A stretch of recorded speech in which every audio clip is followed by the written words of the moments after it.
Oi, YouTube! Estou aqui mais uma vez. Dessa vez a gente vai conversar sobre neuroarquitetura e Feng Shui. E a neuroarquitetura, para quem nunca ouviu falar, é a neurociência aplicada ao ambiente. Então, se você gosta desse tema, se você gosta de cuidar da energia da sua casa e de deixá-la aconchegante, gostosa, da ciência até a energia e a vibração, fica aqui nesse vídeo que eu vou explicar de uma forma muito legal pra gente ter uma troca sobre o assunto.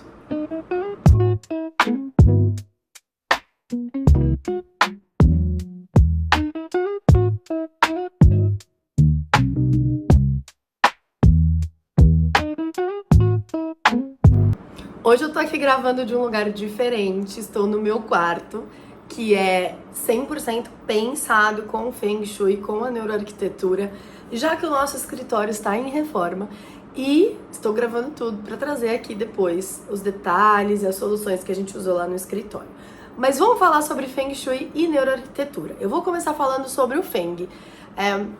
O Feng Shui ele é uma técnica milenar que nasceu há mais de 1000 anos atrás, muito obviamente, e que foi criada pelos chineses. Lá no comecinho, né, quando ela foi desenvolvida, ela era trabalhada em cima da bússola. Então, através do norte, a gente conseguia direcionar melhor as energias da nossa casa. Mas esse não é o estudo de Feng Shui que nós usamos aqui, que eu me profissionalizei, que eu gosto de trabalhar. O Feng Shui que eu gosto de trabalhar é o Feng Shui que eu gosto não, né, que eu trabalho, que eu executo nos meus projetos, inclusive o método que eu coloco, né, então todos os meus projetos aqui dentro do estúdio, eles são pensados. A gente tem algumas normas para que a casa daquele cliente fique aconchegante, fique gostosa.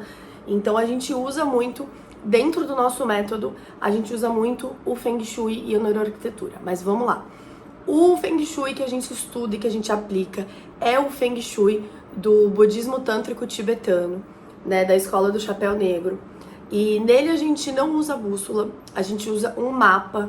Eu gosto de chamar de mapa, alguns chamam de grade, que é um baguá. Esse baguá, ele é dividido, eu vou deixar até uma fotinha aqui que eu acho que vai ajudar a entender. Ele é dividido em 8 lados, mais o centro. Cada lado dele representa uma área da nossa vida. Então nós temos o trabalho, a carreira, o sucesso, os relacionamentos, os amigos, viagens, família. E aí temos essas 8 e temos o centro. E o centro, ele representa a saúde da casa e dos moradores da casa. Então, nós temos 8 lados, mais o centro, sendo assim 9 áreas da vida. E o que nós fazemos? Nós aplicamos esse mapa, essa grade, em cima da sua planta baixa. Então, a partir daí a gente consegue entender como a energia dessa casa funciona e partir para algumas técnicas usadas dentro do Feng Shui.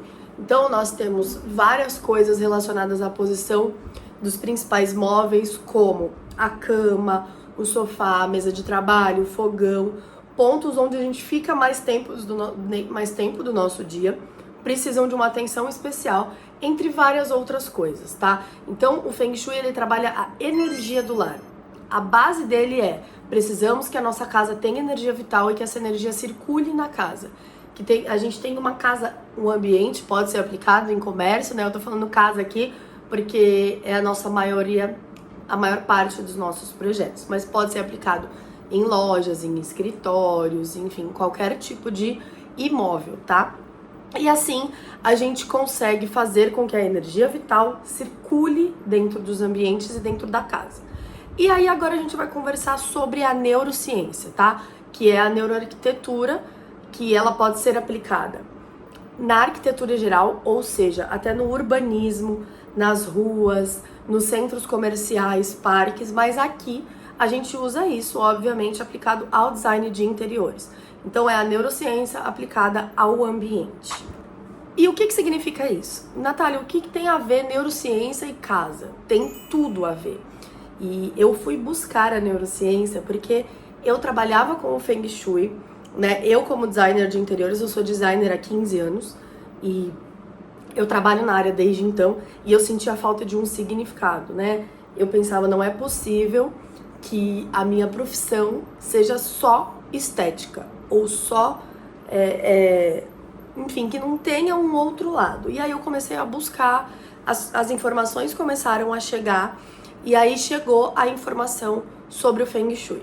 Estudei, fiz cursos, li livros, me profissionalizei, enfim, eu fiz diversas formações em Feng Shui, eu li muito, eu estudei muito, mas eu sentia falta de uma comprovação. Porque o que eu pensava? Eu, quando tenho acesso a esse tipo de conteúdo, eu pergunto, mas como que eu sei que isso, como é que eu sei que isso é verdade? Como assim, né? Como assim? Existe uma explicação?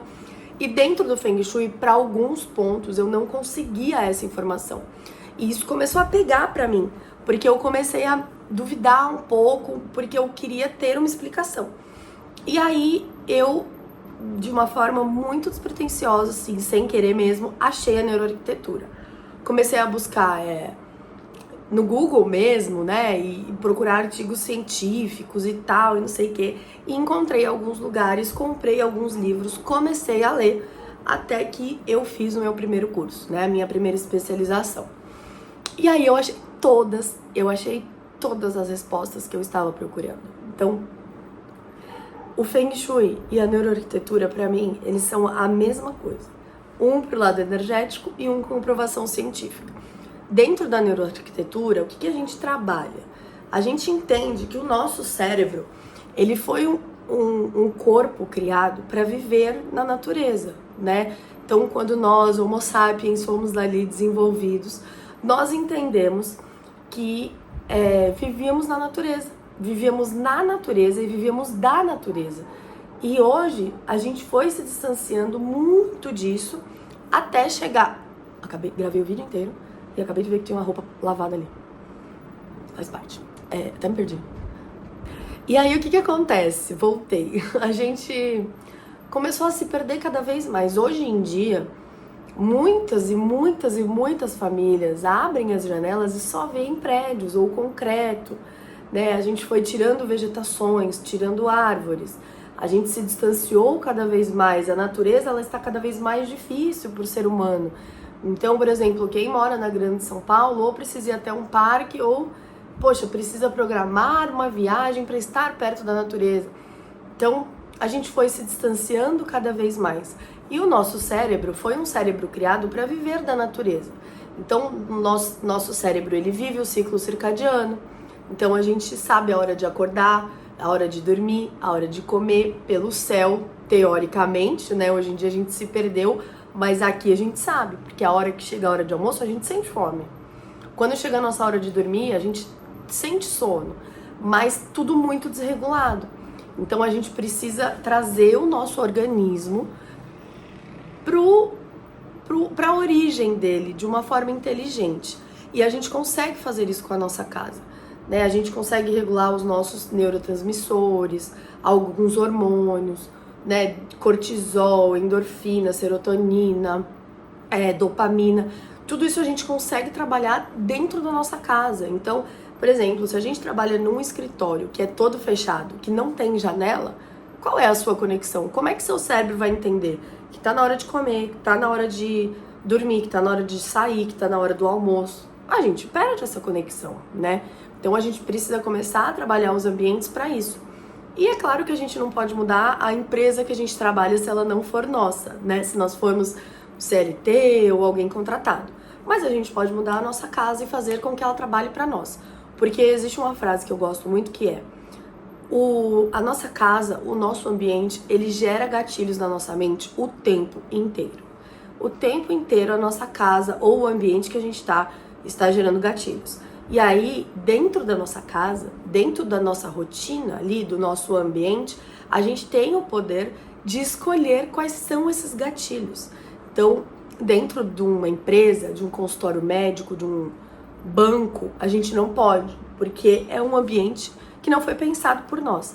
Mas a nossa casa, ou se você mora com alguém e você quer mexer no seu quarto, funciona. Então, poxa, o quanto a gente puder, é interessante que a gente abra os olhos para essa nova informação.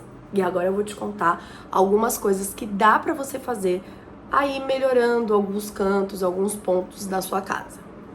Eu vou te dar alguns direcionamentos básicos aqui, porque Enfim, para falar tudo, a gente precisa de muitas coisas, né? A gente precisa de uma consultoria, entender como é a planta baixa, enfim. Mas existem coisas que podem ser feitas mesmo sem esse tipo de direcionamento, tá? E é isso que eu vou falar aqui e agora. O primeiro ponto são as janelas, né? Dentro da nossa casa a gente tem algumas coisas. A gente tem janelas, a gente tem portas, a gente tem a posição dos móveis, que nós chamamos de layout, e temos alguns blocos maiores que têm um volume nos ambientes. Esses blocos são piso, teto e paredes, tá? Esses 3 pontos, eles são importantes a depender de como está aí na sua casa. Eu vou começar falando das portas. As portas, elas têm, dentro da energia, um fluxo, dentro do Feng Shui, né, falando sobre energia, elas são as responsáveis pelo fluxo de energia vital que entra e sai da nossa casa. Então, tudo que se movimenta, que tem vida, é muito importante. E aqui a gente inclui os humanos, obviamente, né, pessoas, a gente inclui animais, a gente inclui plantas, cristais, pedras, tecidos naturais, couro, enfim, uma gama de coisas que venham da natureza, que vão ajudar nessa energia vital da nossa casa. E a porta, ela é um lugar onde entra e sai pessoas. Isso faz com que o fluxo de energia esteja sempre sendo trocado, isso é ótimo, mas a porta, ela também é um lugar de entrada. Então, o que a gente tem que prestar atenção? Camas, mesas de trabalho, sofá e o fogão também, mas os outros 3 são mais importantes, tá? Na minha visão, que é a cama, a mesa de trabalho e o sofá, que são lugares que a gente fica muito tempo, eles não devem ficar de costas para a porta. Isso por quê? Porque nós não estamos vendo quem entra, quem sai dos ambientes. Seja a sua porta principal, a porta do seu quarto, a porta do seu escritório, enfim. As portas, elas têm essa importância. E aí, dentro do Feng Shui, a gente faz essa conexão com... se a gente tem alguém entrando ou saindo do ambiente, a gente não vê. É como se a gente estivesse de costas e a gente não estivesse prestando atenção no que está acontecendo na nossa vida, tá? Essa é a explicação energética. E aí agora eu vou falar da minha favorita, que é a científica. O que acontece? Quando a gente foi criado, né? Quando estávamos lá morando na caverna, caçando, fazendo coisas. O nosso cérebro, ele foi executado para a gente entender sinais de perigo. Ou seja, se eu dormir de costas para a porta da minha caverna, existe uma forma de um bicho entrar ali e eu não ver. Então, o que acontece? Se eu estou de costas, o meu pico de cortisol vai lá no alto, porque eu não estou vendo o que está acontecendo ali. E aí, a gente fica estressado, a gente fica nervoso, a gente fica impaciente, a gente não entende o motivo. Muitas pessoas, por exemplo, elas não sentam de costas num bar ou num restaurante, porque elas não conseguem ver o que está acontecendo nas costas dela. Mas em casa a gente precisa seguir este padrão. Então é legal que aos pouquinhos você vá percebendo. Então, se você sabe que você trabalha 8 horas no seu home office, então pensa na posição da sua mesa, vê se dá para tirar, se não dá. Se não der, Natália, não dá para tirar a minha mesa do lugar. Coloca um espelho na sua frente. O espelho faz com que você veja o que está acontecendo. Ele é um reflexo. E essa é uma das curas que nós usamos dentro do Feng Shui para a gente conseguir olhar quem tá ali. Então, estou aqui falando com vocês agora. A minha porta do quarto tá bem ali. Se alguém abrir, eu vou ver. Eu não tenho um reflexo, mas eu tenho a minha câmera. É mais ou menos a mesma coisa, tá? Às vezes eu olho assim, porque eu tô de frente pra janela e passam muitos passarinhos aqui, e aí eu acabo me distraindo, tá? Mas é só isso. E então é legal que você tenha essa consciência das posições de comando. Nós chamamos de posição de comando, que significa que você, o seu parceiro ou a sua parceira, ou as pessoas, né, que trabalharem, que dormirem, que morarem nessa casa, elas estão no comando da própria vida, da própria casa, tá? Esse é um ponto. Outro ponto são as janelas. Dentro do Feng Shui, a gente usa as janelas como se fossem os nossos olhos. Então, é como a gente vê o mundo lá fora, tá? É a nossa visão de mundo. Eu estou, neste momento, olhando lá para fora, eu estou vendo o céu, a copa das árvores, alguns prédios, alguns telhados, alguns passarinhos voando. Se eu estivesse com a minha janela fechada, eu não estaria vendo o que está acontecendo. Ou se eu estivesse de costas para essa janela, pior ainda, porque se a nossa janela são os nossos olhos e a gente não está olhando o que está acontecendo, a gente cria uma conexão de não estou enxergando as oportunidades da vida. Mas como eu falei lá no começo, também existe uma explicação científica, tá? É importante para o nosso cérebro, para que nós podemos produzir alguns hormônios e alguns neurotransmissores. Então é importante que nós tenhamos essa conexão com o lado externo, tá? Então, por exemplo, a luz do sol, a luz do dia, a claridade, elas são importantes para a nossa produção de serotonina, por exemplo.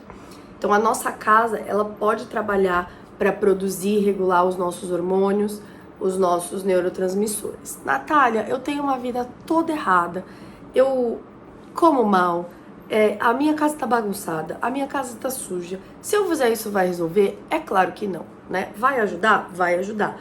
Mas a base para que tudo isso funcione é que o seu ambiente esteja organizado, né? No mínimo. Então, limpeza e organização são uma base para que essas coisas funcionem. Então, é importante que você, além de tudo isso, cuide da sua casa com o básico, que é organização e limpeza, tá? Então, é importante que a gente cuide, esteja perto das nossas janelas. Isso é muito importante. Então, se você trabalha em um lugar fechado, por exemplo, Nath, meu escritório, o meu escritório aqui em casa não tem janela para rua. O que eu faço? Intencionalmente, eu saio dele mais vezes ao dia, vou até a varanda, vou até a janela, fico olhando o céu, que agora eu estou fazendo isso enquanto gravo este vídeo. Então, a gente precisa dessa conexão, a gente precisa sentir o vento, a gente precisa abrir as janelas. E ainda falando sobre janelas, a gente tem um outro ponto que eu gosto muito de falar, que são as cortinas blackout. Eu sei que elas são ótimas pra gente dormir e tirar aquelas luzes que a gente tem refletindo na rua, do poste, do apartamento vizinho. Eu sei que é importante, mas a gente precisa tomar cuidado. Se você é uma pessoa, por exemplo, que tem dificuldade ao acordar, que você desperta e não consegue sair da cama, presta atenção. Começa a deixar a sua blackout metade aberta. Ou, se você puder, troca por um tecido um pouco mais leve que o blackout, que vai ali tirar boa parte da iluminação noturna, mas que de manhã vai trazer um pouco de claridade para o seu cérebro entender que tá de dia, que você tem que acordar. Então, são pontos que precisam ser analisados. A gente aqui consegue melhorar sono de criança com essas informações e técnicas. A gente consegue organizar rotina de pessoas com doenças psicossomáticas. Então, eu tinha muita crise de ansiedade e pânico. E quando eu comecei a estudar sobre a neuroarquitetura, eu fui o meu maior estudo. Eu comecei a aplicar tudo isso e a minha vida melhorou muito, assim, né? Claro que eu fiz algumas outras terapias e tudo mais, mas foi um belo de um aliado pra mim, né? Então, falamos de portas, de janelas, e agora eu quero conversar com você sobre piso, parede e teto. É importante, se você não tem um direcionamento de um profissional que fale sobre Feng ou sobre neurociência, que você escolha bases neutras, tá? Então, não pinte o seu quarto inteiro de rosa ou de vermelho muito forte. Procura... Nath, mas eu amo o vermelho no meu quarto. Não tem problema. Bota uma colcha vermelha, bota um abajur vermelho. Mas os blocos grandes, que são piso, teto e parede, procura uma cor um pouco mais amena. Porque o vermelho, ele, por exemplo, é vermelho, laranja, rosa escuro, tons de terracota muito escuro. São cores muito yangs, né? Muito aceleradas. Elas são cores que fazem a gente ir pra frente. E a gente não quer esse tipo de cor, por exemplo, dentro de um quarto onde nós relaxamos. Mas, em detalhes, é importante. Por quê? Porque o vermelho também é uma cor do fogo. Então, se a gente estiver falando aí de um quarto de casal, é legal que tenham ambientes vermelhos, porque ele traz uma pegada de apimentada no quarto. Então, ajuda no relacionamento. Esse assunto é muito abrangente, a gente poderia falar de muitas coisas. Então, eu tô sendo, assim, o mais objetiva possível. vou tentar trazer mais desse assunto aqui. De repente a gente pode falar só sobre cores, enfim. Mas a base é essa, tá? Traga a natureza para dentro da sua casa, isso é importante, porque o nosso cérebro precisa da natureza. Então, se você mora em uma grande cidade, que não tem aí um lugar fácil, transforme a sua casa nesse lugar, mas presta atenção. Eu não estou falando para você entupir a sua casa de planta e você nem cuidar dessa planta. Quando você vê, tá tudo morto. Não, não é isso que eu tô falando. A planta é importante, as flores, aí a gente pode entrar em escolhas de tecidos, escolhas de acabamento, madeira, cerâmica, vasos, cristais, pedras. A gente pode trazer estímulos para nossa mente de várias formas. Inclusive, vamos deixar uma listinha aqui. Eu vou falar e na edição a gente vai colocar aqui, tá? Como trazer a natureza para dentro da minha casa. Metal, madeira, tecidos, acabamentos, texturas naturais, ou seja, 100% algodão, lençol 100% algodão, manta 100% algodão, almofada, coisas tecidos que sejam naturais, tá? Sisal também é uma ótima opção. Vasos de cerâmica, coisas de cerâmica, de barro, não importa a cor, tá? O que importa é o material vivo. Cristais, pedras, quartzos, ametistas, enfim, existem cristais lindos para você decorar a casa. E aí a gente tem também as flores e as plantas. Hoje em dia a gente tem até flores desidratadas, então são importantes. Se você não tem, Natália, eu não tenho tempo de cuidar de planta. Eu não tenho, eu não gosto. E o que eu faço? Eu tenho plantas aquáticas. Eu tenho meus bambus da sorte, que são plantas ótimas, de baixo cuidado, que a gente pode deixar na água. Então eu tenho isso em vasos de vidro. A jiboia, a mesma coisa. A espada de São Jorge, a mesma coisa. Eu tenho essas plantas. Se tivéssemos no meu escritório eu até poderia mostrar isso, mas não estamos, né? Então tudo bem. Mas eu tenho essas plantas na água mesmo, que são fáceis de cuidar. As flores, você pode comprar flores e trocar toda semana. Enfim, existem formas da gente trazer a natureza para dentro da nossa casa, sem prejudicar a nossa rotina, sem deixar essa natureza morrer e abrindo a nossa cabeça. Então, coisas naturais, tá? Não esqueça. Vou deixar aqui na descrição do vídeo algumas opções. Isso que eu acabei de falar agora, eu vou deixar lá na descrição, porque se você quiser, você printa para na hora de você comprar uma decoração, um abajur, uma escultura, o que for, você consegue escolher de uma forma melhor tendo esse print. Salva esse print num lugar seguro que vai te ajudar a escolher, tá bom? E aí me conta aqui embaixo o que você achou, se você gostou, se você se interessa sobre esse assunto. E não esquece de dar um like, se inscrever no canal, curtir. E aqui a gente também vai deixar no final do vídeo o nosso perfil lá do Instagram. Se você quiser conhecer mais, ficar mais perto de nós, fica mais fácil lá. É só ler o QR Code que você vai direto pra lá. Obrigada por ficar até aqui e a gente se vê no próximo vídeo.